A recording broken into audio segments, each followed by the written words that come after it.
ஒரு ப்ரஷ்னாலே காமனாக வந்து நம்ம என்ன பண்ணணும்னா ஒரு 1 or 2 months அதை யூஸ் பண்ணணும் சார்.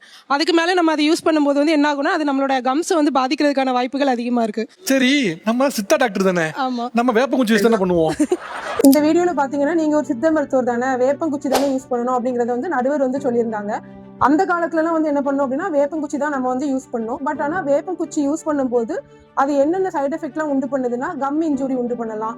எனாமல் வந்து ரொம்ப என்ன பண்ணலாம் அப்படின்னா வந்து பாதிக்கிறதுக்கான வாய்ப்புகள்லாம் ரொம்ப அதிகமாக இருக்கு. டூத் ப்ரஷ்ஷே வந்து என்ன பண்ணணும்னா 1 or 2 months தான் நம்ம யூஸ் பண்ணணும்.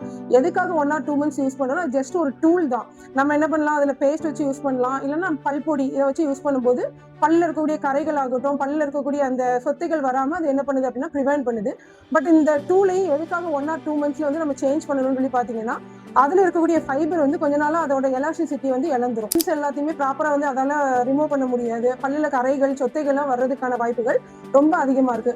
ஆளும் மேலும் பல்லுக்குருதி அப்படிங்கிற பழமொழிப்படி வேப்பங்குச்சியோ ஆலம் விழுதோ நம்ம யூஸ் பண்ணலாம். பட் ஆனால் என்னன்னா அதனால வந்து நிறைய சைட் எஃபெக்ட் இருக்கிறதுனால தான் காலகட்டத்தில் நம்ம என்ன பண்ணோம் அப்படின்னு பார்த்தீங்கன்னா ப்ரஷ் வந்து யூஸ் பண்ணணும். இந்த மாதிரி சித்தா சம்மந்தப்பட்ட சில விஷயங்களை தெரிஞ்சுக்கிறதுக்கு நம்மளோட பேஜை நீங்கள் ஃபாலோ பண்ணுங்க. தேங்க்யூ.